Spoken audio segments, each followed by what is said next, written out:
Saudara-saudari terkasih, apakah saudara sudah memulai hari ini dengan penuh sukacita dan punya niat untuk berbuat baik meskipun kecil?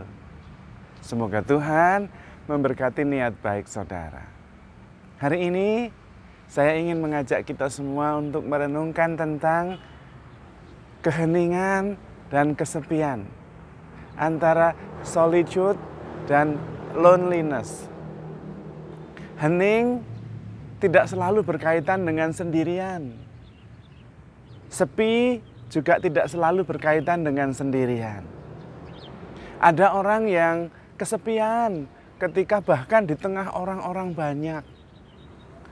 Tetapi ada orang yang merasa hening, peaceful, damai, meskipun kiri kanannya itu ribut.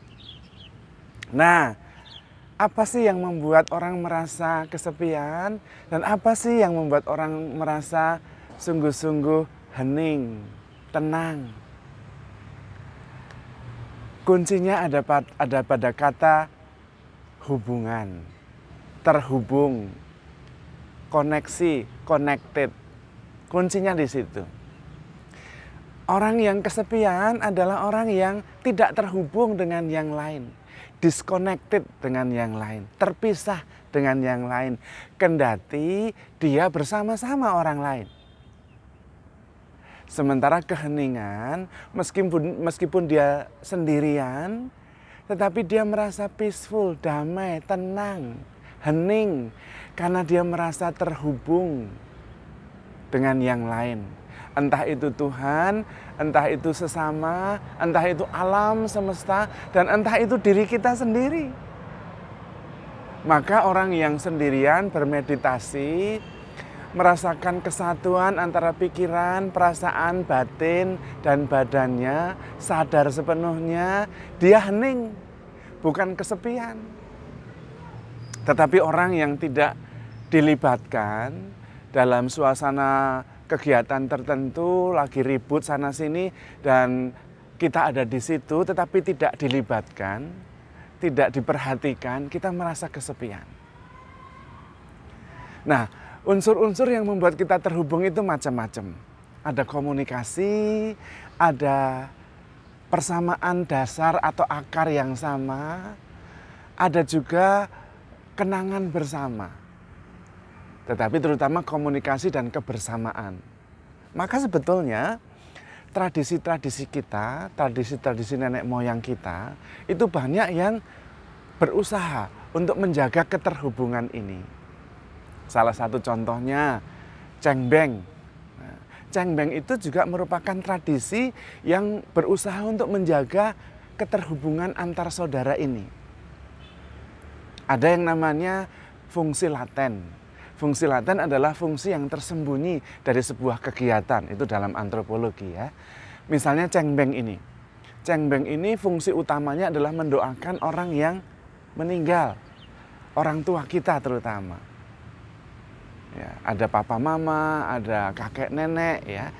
Kita berdoa bersama, itu fungsinya. Tapi fungsi latennya adalah mengumpulkan keluarga besar. Bukan hanya itu, fungsi laten yang lain adalah menjaga keterhubungan. Bahwa saya itu dengan yang lain masih terhubung karena punya akar yang sama, punya dasar yang sama.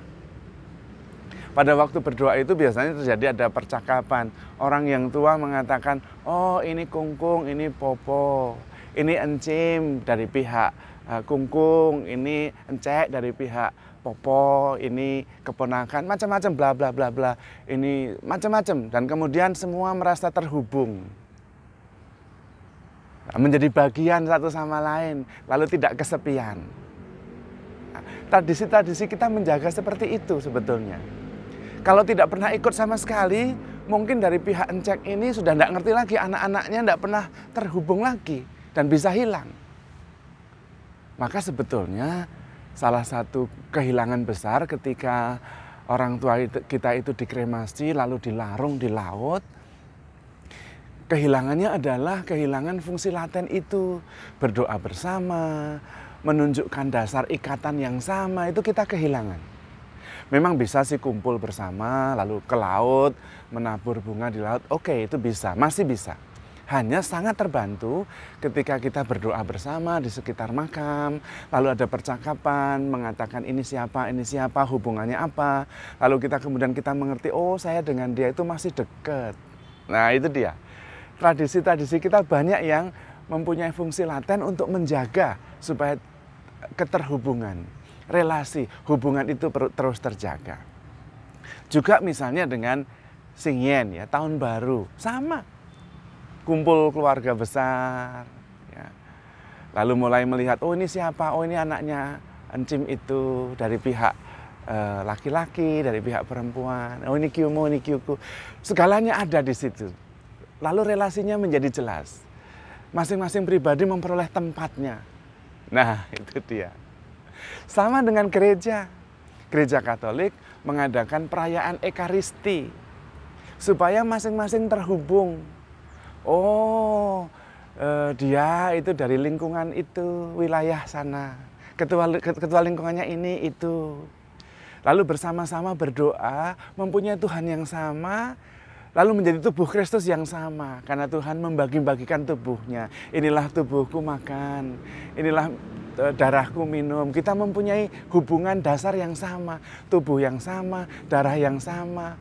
Kita adalah tubuh Kristus dan Yesus sebagai kepala. Maka kita disebut dengan komunio, bersama-sama, bersatu bersama-sama.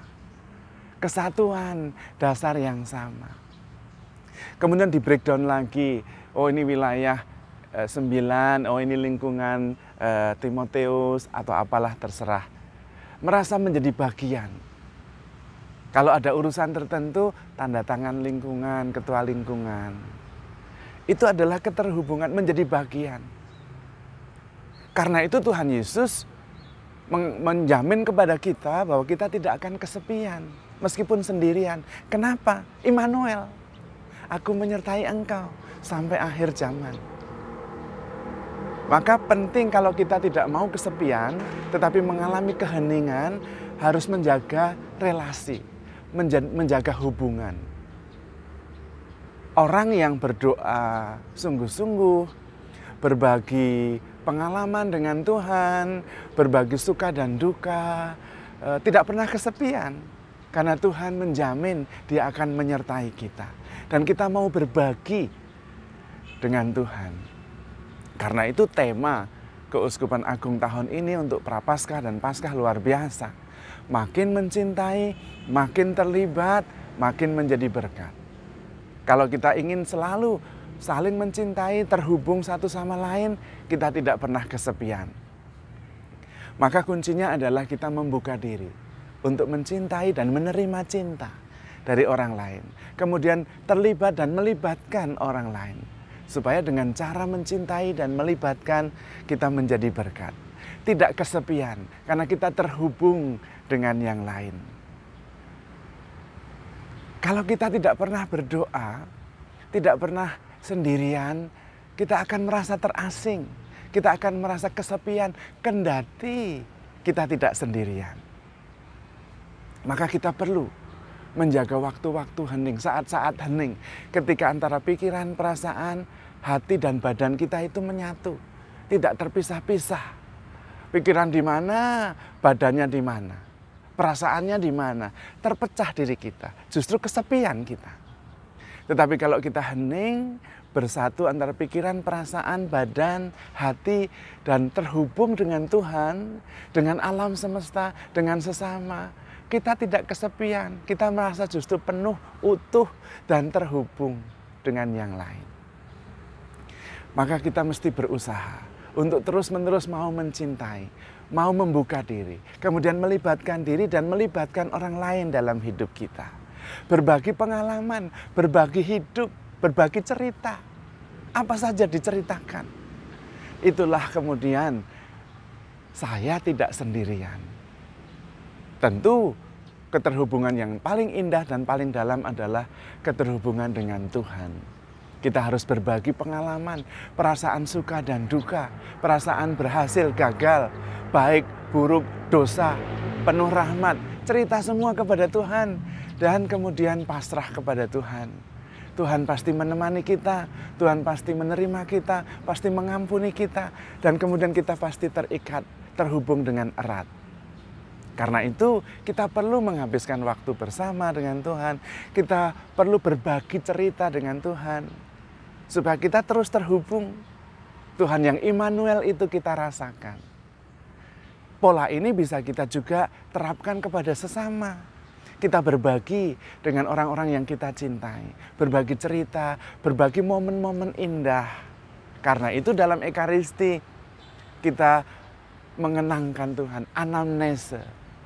Mengenangkan Tuhan yang mencintai kita, yang mau memberikan dirinya, mau melibatkan kita, berbagi, supaya kita selalu bersama Tuhan dan tidak kesepian. Kita bisa memperoleh keheningan dan ketenangan dan damai sejahtera. Maka kuncinya adalah berbagi, melibatkan orang lain, memberikan diri, mencintai. Orang yang kesepian, pertama-tama bukan orang yang tidak dicintai, bukan.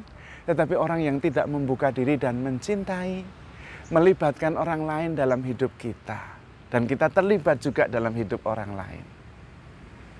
Maka kalau kita sendiri sibuk dengan HP sendiri, kemudian tidak pernah berdoa kepada Tuhan, tidak pernah berbagi dengan sesama, ya kita kesepian. Mau mengharapkan hidup bahagia itu ya membuka diri, mencintai sesama kita, melibatkan orang lain, terlibat dalam hidup seseorang, berbagi cerita, berbagi hidup. Lah disitulah kita memperoleh hidup dalam kepenuhannya. Tidak kesepian tapi mengalami kedamaian, keheningan, solitude, hening. Bukan kesepian atau loneliness. Tetapi dalam berusaha mencintai, dalam berusaha berbagi hidup, tetap harus ingat, handle yourself with care, because you are loved. Tuhan memberkati.